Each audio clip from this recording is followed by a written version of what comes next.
What if I told you there is an assessment tool that measures how often your Japanese professionals use English, not how well they know it, and that using this single measurement has led to cost savings, increased revenue, without a single additional hour of English study? Before I show you that data, I want to show you something. During my over 30 years working with these companies and thousands of Japanese professionals, I've asked them this one question. Do you want to feel more confident and comfortable when interacting with non-Japanese speaking colleagues? Let's look at the answers. 95% said yes, 0 said no. In another group, 97% said yes and 0 said no. And yet, in a third group, 19 out of 19 participants said yes, 0 no, and 0 not sure. 3 different groups, 3 different companies, the same answer every time. What's missing is not motivation. What is missing is the right approach. They want to speak up, they just don't know how. For decades, Japanese professionals have been told the answer is more English study, more vocabulary, better grammar, higher TOEIC scores. Yet the problem remains, because it was never a language problem. It was always a behavioral problem. This is why I developed an assessment tool called the Global Success Index. It does not measure vocabulary. It does not measure grammar. It measures how frequently Japanese professionals engage in the behaviors that lead to successful business outcomes in English-speaking environments. With many years of data, I have identified score ranges that predict outcomes. Over the years, I have learned that people who score below 20% are in the danger zone. There is a gap between how they are used to working and what their environment requires. This gap leads to real problems and misunderstandings, employee relation issues, costly turnover, and in some cases, legal problems. And here's the important part. Most of these problems are caused unintentionally by people who are simply unaware. These are not bad people. These are unprepared people. And that's something we can fix. Nearly 1 in 4 Japanese expatriates score in the danger zone across industries when they arrive. Here's a real example of the costs of not speaking up.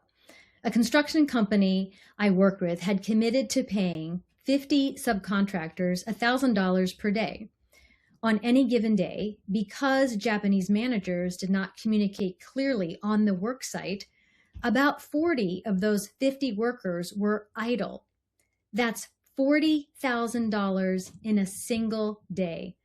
Not because anyone made bad decisions, not because the project plan was wrong, but because the Japanese participants on site did not clearly speak up enough and give instructions and did not frequently communicate to keep work moving.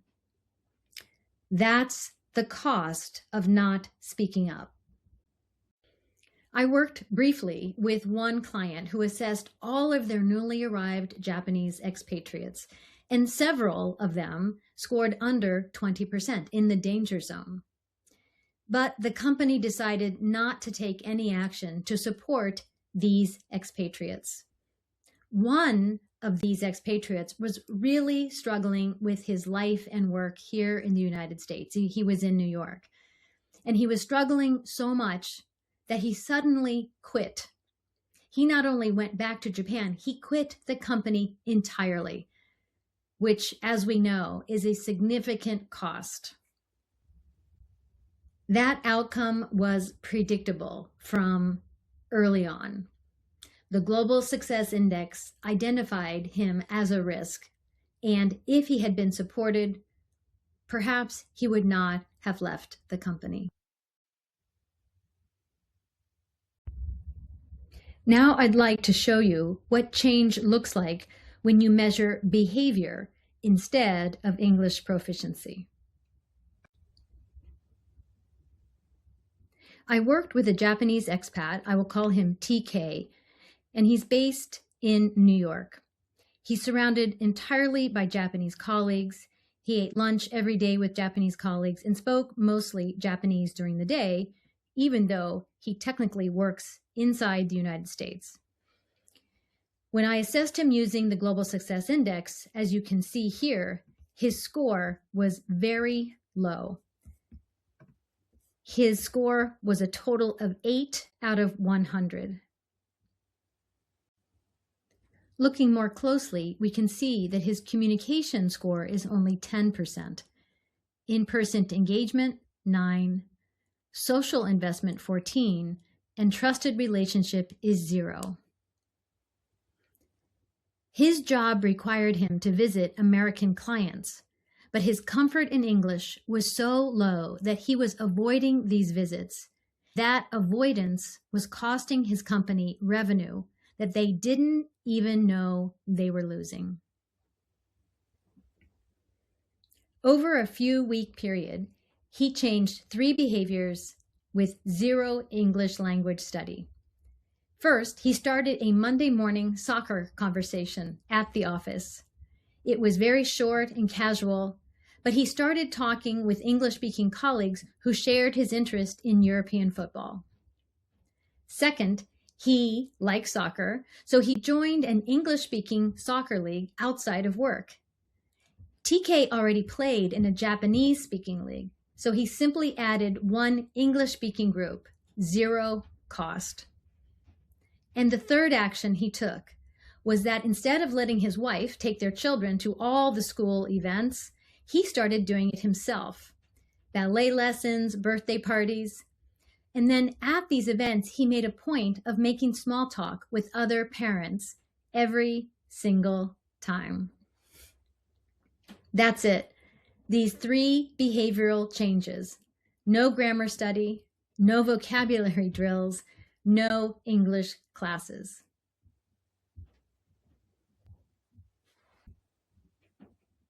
When TK measured himself again, 47%. His communication increased to 20%, his in-person engagement increased to 58%, and social investment was 86%. TK started visiting American clients more frequently. His sales increased 15%. That represented more than $100,000 in new revenue.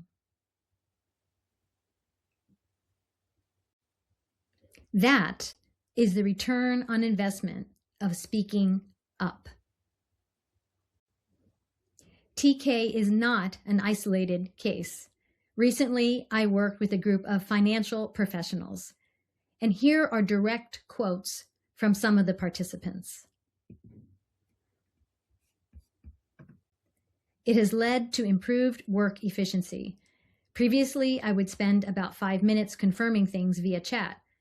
By speaking directly, I reduced that to about 1 minute. After the training, I've been able to adopt a new mindset that local colleagues may actually be more understanding and accepting than I assumed. As a result, I've been able to reduce the time spent preparing for meetings, particularly on the language side. Since the training, I've been making a conscious effort to increase verbal communication with my team members, rather than rely on email or chat. As a result, I feel that the speed of business has improved.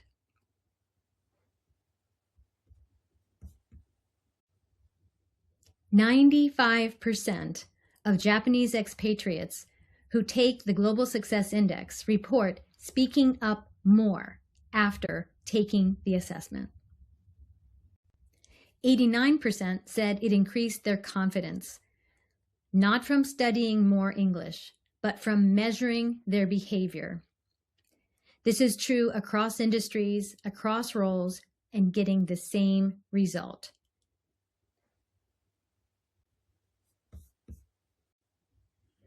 Would you like to know how your Japanese colleagues score on the Global Success Index? If you'd like to give it a try, get your phone and let's try it together.